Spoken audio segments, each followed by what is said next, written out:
Higit sa 2 dekada na ako sa industriya ng investments. Mula stocks, mutual funds, insurance at real estate, naikot ko na yung lahat. At iisa lang ang napansin ko, kulang sa kaalaman ng mga Pilipino. Ito ngayon ang layunin ng aming programa, ang palaguin ang kaalaman ng mga Pilipino upang maayos nilang maipundar ang pera nilang pinaghirapan. Good morning mga kapuso, and welcome uli sa isang umagang puno ng impormasyong makakatulong sa ating buhay pinansyal. Welcome to Pesos and Cents! Ngayong umaga, titignan natin ang isang industriyang medyo kontrobersyal ng impretasyon.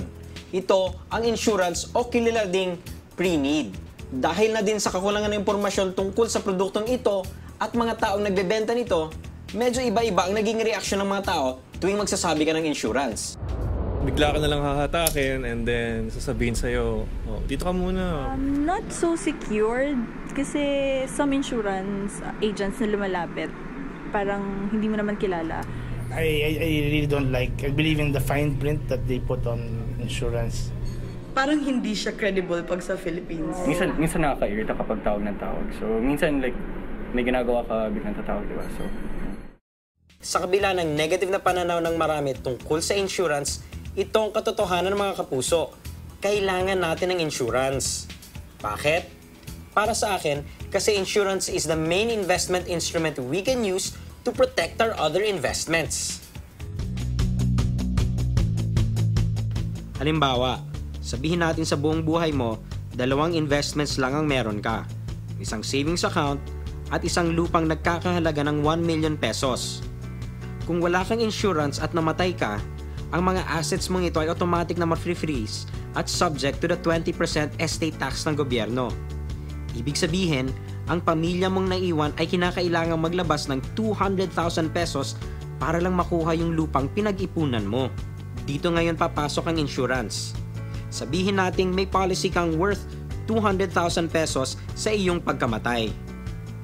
Pag nawala ka na, ilalabas ito ng insurance company at hindi ito subject sa estate tax. Kaya, ito ngayon ang pwedeng gamiting pambayad ng iyong pamilya para makuha ang lupang pinag-ipunan mo. So in short, ang insurance na 200,000 pesos ay nakapagprotekta ng iyong investment na worth 1 million pesos.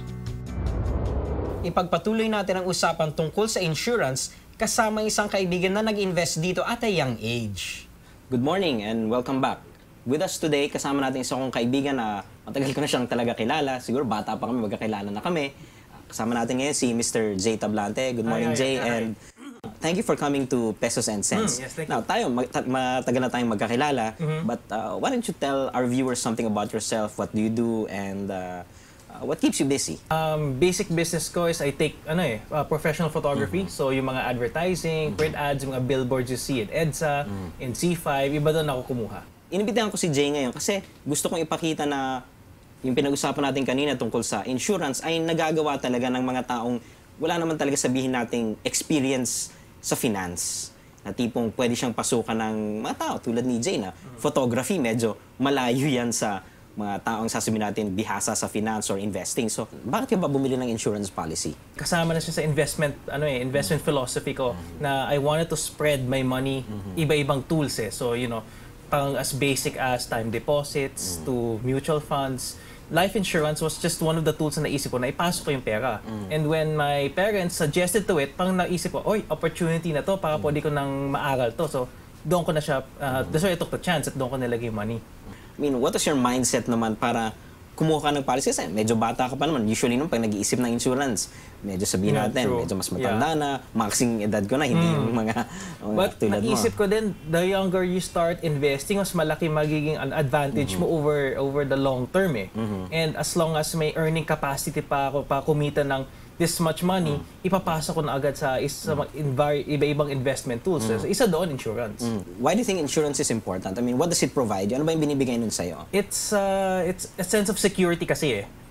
In a sense na, if something does happen, kung sino man yung dependents will have some lump sum of money to in place with. Yeah. Yun. That's the basic idea. Kasi I yung got kinuha out of mo, it. life, right? Life insurance, Yung yes. life insurance. So, Yeah. hindi yan yung mga medyo complex. Talagang simple lang na pag Simple nangyari lang. sa'yo, at least in this case, since wala ka pang asawa, yung Exactly. Your parents who Yeah. are now both retired, at least may matatanggap sila in And that on a case. younger age, kasi the premiums are not that high eh. It's cheaper pa the younger you are eh. So I got mine 5 years ago. So compared if I got it ng mga mid-30s ako, di mas mataas yung babayaran ko monthly or yearly, whatever. Yun. Nung naisip mo na yun, madali bang nakapili? I mean, was it easy finding the information that you needed? Yung bang nag-internet ba or nagtanong-tanong ka pa ba? Meron ka pa bang, paano mo ginawa? Most of the policies naman na yung mga general guidelines makibabasa mo in the internet eh. But for me, I found it more mas gusto ko pag-usap, may tao. May kausap ako. So I spoke to an agent, a broker na nagbebenta ng insurance. At least natatanong ko mismo yung mga ibang maliliit na detalye na hindi nabibigay online eh. Ano naman yung mga hiningi sa'yo to open the account with them and to buy the policy? Maraming mga kailangan documents na binigay o simple lang ba yung Actually, proseso? wala naman. As in, natapos ko lahat in one afternoon. As in, within like 1 hour, 2 hours of filling up forms or talking over coffee nga, tapos na. Yun, tapos once na prepare mo na yung check, bigay mo lang. That's it. And then the following week, darating lang sa iyo yung mga forms. Okay, ngayon, mag-break muna tayo, pero pagbalik, meron ba tayong mga tanong kay Mr. Jay Tablante tungkol naman sa kanyang experiences mula nung bumili siya ng policy? Ano ba nangyari? Nung nagbayad ba siya, hindi na niya nakita ng ahente? Ano ngayon yung ways na ginagamit niya para ma-monitor kung ano nangyayari dun sa kumpanya at dun sa policy na binayaran nila? So, tutok lang, magbabalik ang Tesos and Cents. 3 years ago na may na-offer sa akin na iba naman yung policy niya. So, mga after 15 years, may balik sa akin pera.